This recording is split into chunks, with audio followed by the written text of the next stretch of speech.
What's going on, guys? Welcome to another Doctor Who Series 11 review. Today I'm going to be reviewing Series 11 Episode 6, Demons of the Punjab.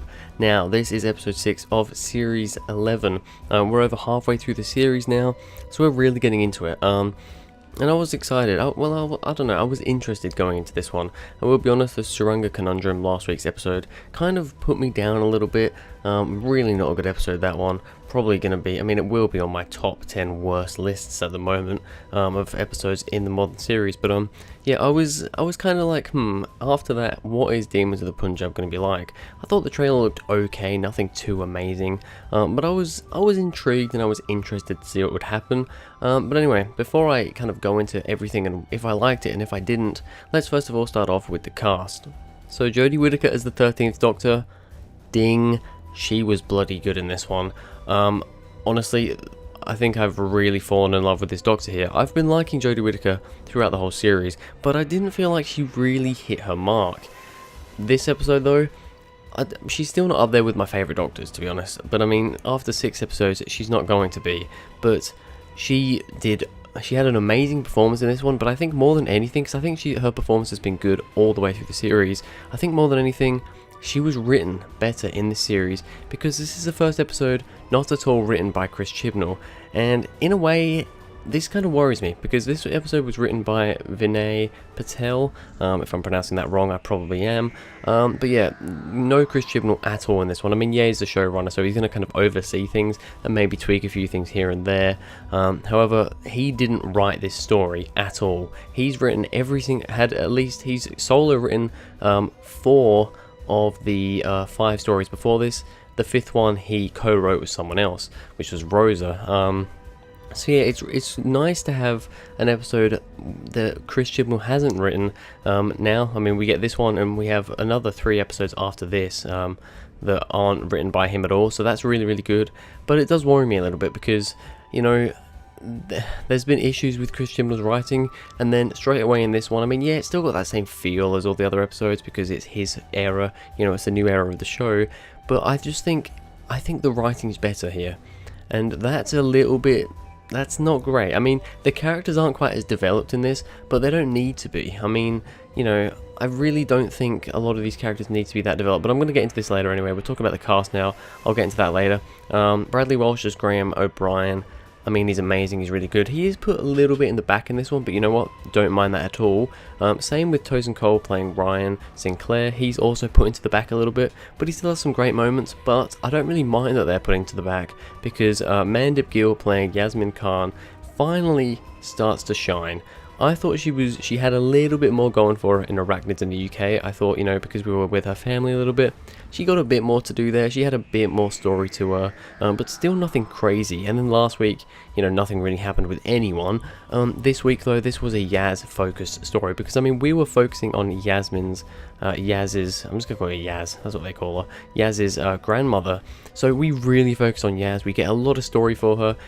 I think her acting in this one was also much, much better. Everything was just written so much better. So yeah, I can finally say now that Yaz, finally, she's come through. She's up there with the others now. She really is. Maybe not quite as high as Graham, but she's there with Brian now. I'm really, really glad that she's actually got something going for her now, which is really good. As for other characters, they were all pretty good. I'm not going to go through every single character. I will say that I think we had the Hindus and the Muslims, so, all these Indian, Pakistani, people in this episode, but there wasn't an accent there. They were talking English, but that's because the TARDIS translates it and all that sort of stuff. But they should have an accent. Why don't they have an accent? Yaz's grandmother has a Indianish accent in the future, in the present day, so why doesn't she here? This doesn't make any sense. So I think the acting maybe was a little bit flawed there. It would have been nice to have a little bit of an accent. They all just kind of sounded English, so it was like, oh, okay, well, fair enough. But yeah, on the whole though, apart from that, acting and all that was pretty good for really all the characters in this one. Alright, so let's get on to the story itself. Demons of the Punjab, a really different sort of story, or not really, well I suppose it is in ways. It's a little bit strange. Basically we go back to 1947. It's when the borders of India were kind of, getting put in place. So I think that's a really cool little thing, nice little historical thing to throw in there. And basically we're going back to Yaz's grandmother, which I thought was also pretty cool, gives us more on Yaz. And we kind of find out what happened with her first husband or whatever, and I thought it was all quite interesting.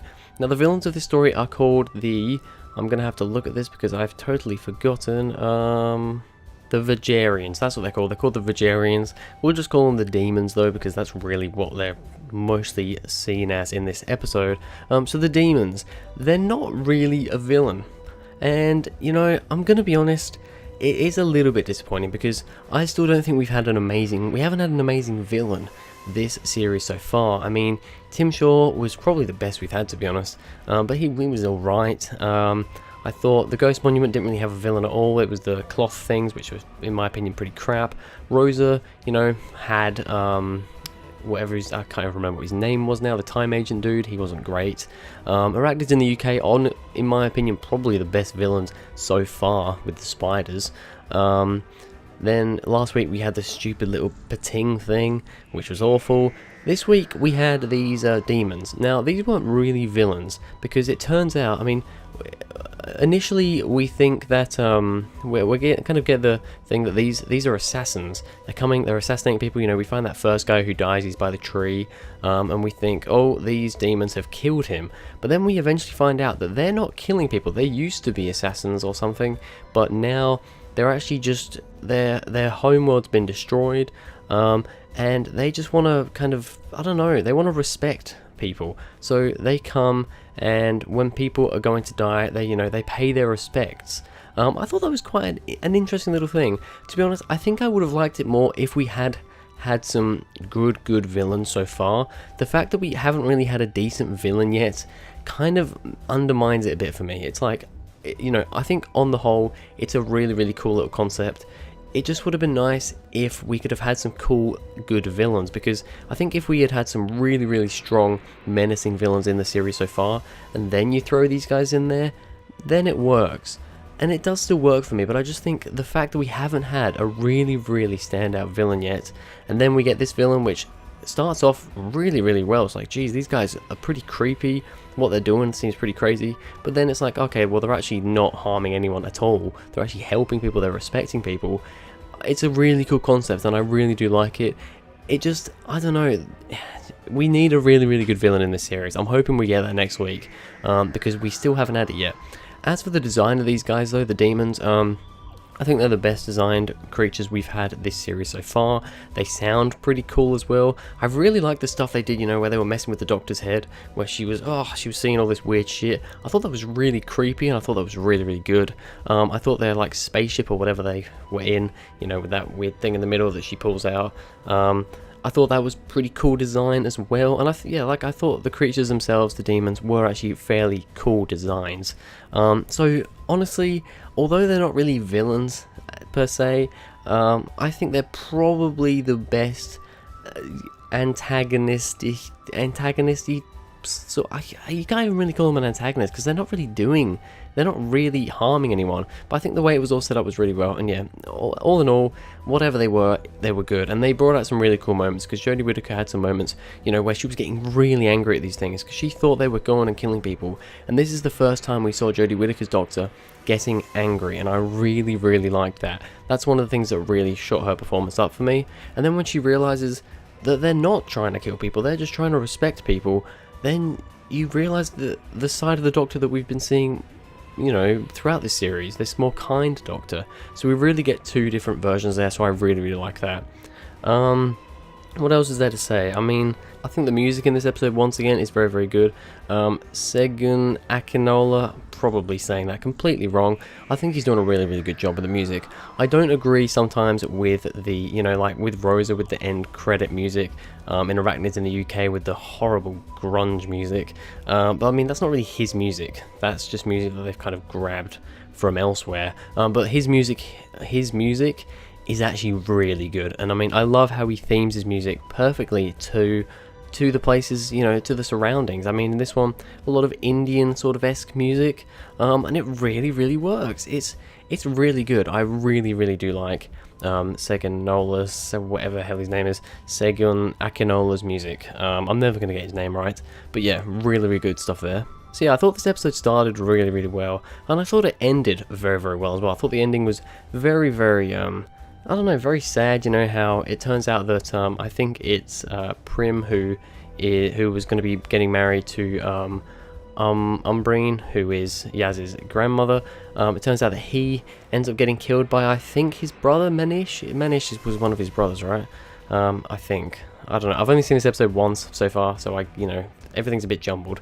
But yeah, I like how he just kind of dies from him. And I can't really explain it all right now, but I think it all works out really well. It's very sad. And then I thought that, you know, the end of the episode, we go back to the present day. Yaz goes to her grandmother and she's like, "Do you want to find out how I got this watch?" She's like, I don't really want to know, and you know, save it for another day." And I thought that was a really nice, touching little scene there. A lot of people have brought up that how does Yaz's grandmother not, you know, recognize Yaz from all that time ago? Yeah, I'll be honest, that's a little bit far-fetched. I mean, yeah, it was a long time ago, but it was a big moment in her time. And yeah, you would have thought she would maybe have recognized her. I don't know, I'm not 100% sold on that. But it's not really, doesn't really detract it too much. So yeah, on the whole, as you can probably tell, I actually quite enjoyed this one. This was a massive step up from last week. Last week was such a drag to get through. I'm not looking forward to watching that one through again, because what I'm going to do is, once this series is finished, I'm going to do a ranking of all 10 episodes. I probably won't be involving the New Year's special in it, but just the 10 main series episodes, I'm going to do a ranking like I have for the previous 10 series. But I'm going to make sure that I watch each episode for a second time before I do that. And, you know, I'm looking forward to watching this one again. Not really looking forward to watching Suranga Conundrum again, but I will have to. But yeah, this one, Demons of the Punjab, I'm going to rate it an 8 out of 10. It's actually my favourite of this series so far. You know, I currently have Arachnid in the UK as my favourite. Now, a lot of people seem to be like, what the hell are you doing? That episode's crap. To be honest, on second rewatch, I think it will go down a lot. The reason why I had it so high was because it felt like the most Doctor Who-y episode at the time. Yes, there was a lot of issues with the story, but I kind of push that back. I think on rewatch it will go down a lot, but yeah, this episode was just really good. Great music, characters were all great, this guest cast were all right. I mean, they were definitely decent, but the villain was, yeah, not really a villain, but it worked, and altogether I just thought this was a really enjoyable episode. But anyway, that's going to be it for this video, guys. Thank you very much for watching. If you enjoyed, please go ahead, like and subscribe, and I'll see you guys in the next video.